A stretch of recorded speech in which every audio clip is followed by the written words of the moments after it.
अध्यक्ष महोदय, माझी आपल्याला मंत्री विनंती अशी महोदयांचं आहे, पत्र आहे. माझी लक्षवेधी क्रमांक 2 सहकार विभागाला जरी आपण केली असेल तर मी विधानमंडळाला ती लक्षवेधी सादर करताना वित्त आणि नियोजन विभागासाठीच केली होती आणि ह्या प्रश्नाचं उत्तर खरं तर वित्त विभागच देऊ शकतो। योगायोगानं अजितदादा आज विधान भवनामध्ये हजर आहेत, तर मला अजितदादांना विनंती करायची आहे की जर तुम्ही ह्या लक्षवेधीचं उत्तर सहकार मंत्र्यांच्या ऐवजी दिलं तर अनेक लोकांना त्यामध्ये न्याय मिळेल। तुम्हाला अजितदादा मी विनंती केली। नाही, आपण रेग्युलर महोदय एक मिनिट फक्त मला द्या दादा। या म्हणजे तुम्ही आता इतके सिनियर आमदार आहात, मंत्री आहात, मला आपल्याला सांगितलं पाहिजे की आम्ही शासनाला एखादा प्रश्न विचारतो तर शासन म्हणून उत्तर येणं अपेक्षित असतं, तो विभाग म्हणून उत्तर अपेक्षित नसतं। आणि या उत्तराला माझी हरकत अशी आहे की या उत्तरामध्ये त्यांनी असं दिले की सरकारनं मंत्रिमंडळानं निर्णय घेतला आणि मंत्रिमंडळाच्या निर्णयावर GR काढण्यासाठी वित्त आणि नियोजनकडे फाईल गेल्यावर या दोन्ही विभागांनी त्याला असहमती दर्शवली। तर माझा पहिला प्रश्न असा आहे की मंत्रिमंडळाचा निर्णय झाल्यानंतर वित्त आणि नियोजन विभाग असहमती दर्शवू शकतो का? एक मिनिट अध्यक्ष साहेब, त्यांना दादांना सगळे विषय माहिती आहेत, न्याय मिळेल हजारो शेतकऱ्यांना म्हणून माझी विनंती आहे। आणि दुसरा माझा स्पेसिफिक दादा साहेब, आपण जी लक्षवेधी दिलेली आहे ती सहकारच्या नावाने दिलेली आहे। खुलासा असा केला, मी देताना उपमुख्यमंत्र्यांच्या नावाने दिली होती, विधानसभेनं ती सहकार विभागाशी निगडीत असल्यामुळे त्यांच्याकडे पाठवली।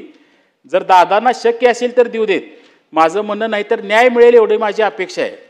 दुसरं माझा महत्वाचा ह्यात रेग्युलर सत्रात आपल्याला न्याय मिळेल ना दादा आहे। रेग्युलर सत्र दुसऱ्यांदा आली, मागच्या वेळेला कॅन्सल झाली। नाही आपण प्राधान्याने अध्यक्ष साहेब मी काय म्हणतो, दादा देणार असली तर देऊ दे, नाही तर रेग्युलर मध्ये घेऊ।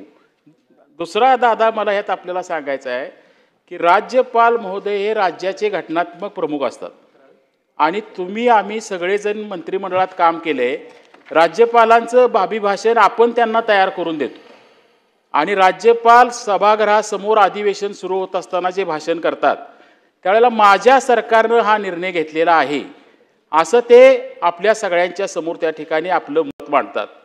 त्या राज्यपालांच्या अभिभाषणामध्ये त्यांनी जाहीर केलं की माझ्या सरकारनं शेतकऱ्यांनी ज्या स्वतः कर्ज काढून पाणी पुरवठा संस्था केलेल्या आहेत त्या संस्थांना आम्ही कर्जमाफी दिलेली आहे असं जाहीर केलेलं असताना पुन्हा वित्त आणि नियोजन विभाग जर त्याला असहमती दर्शवत असेल तर हे उत्तर बरोबर आहे का, एवढं मला खरं तर आपल्याला या निमित्तानं विचारायचं आहे। आणि मग खरोखर आपल्याला ह्या शेतकऱ्यांना न्याय द्यायचा असेल, आज शासनाच्या निर्णय जाहीर केल्यामुळं खरं तर लोक वाट बघत थांबली, बँकांना शासनानं कळवलं नाही। साहेब, तुम्ही पूर्ण लक्षवेधी डेव्हलप करताय, नेमकं 2 आणि 7 पुढे ढकलण्याच्या संदर्भात माननीय मंत्री महोदयांनी पत्र दिलेलं आहे। मी ह्या 2, 7 आणि 8 या तिघही लक्षवेधी आपण रेग्युलर सत्रात घेणार आहोत। त्याच्यामुळे माझी आपल्याला विनंती आहे की आपल्याला सहकार मंत्री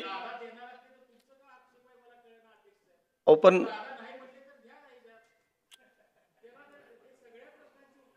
नाही अध्यक्ष महोदय, सन्माननीय विनय कोरे साहेबांनी जो मुद्दा उपस्थित केलेला आहे तो आर्थिक बाबीचा मुद्दा आहे, त्याच्यात आर्थिक जबाबदारी उचलावी लागणार आहे। मी आत्ता ते बघत होतो, अजून काहीतरी अद्यापपर्यंत उत्तर आलेलं नाही, दुपारी उत्तर येणार आहे ह्याच्याबद्दलचं।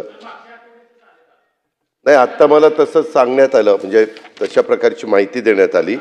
मी वाटल्यास विनय कोरे साहेब जरी बाबासाहेब पाटील उत्तर देणार असतील तर त्यावेळेस मी सभागृहामध्ये हजर राहतो आणि मला जर त्याच्यात असं वाटलं की हस्तक्षेप करावा आणि त्याच्यामध्ये काही गोष्टी अधिकच्या सांगाव्यात तर विनय कोरे साहेब जरूर पाणी पुरवठा ज्या योजना आहेत त्या शेतकऱ्यांच्या बाजूने सरकार नेहमीच सकारात्मक राहिलेलं आहे।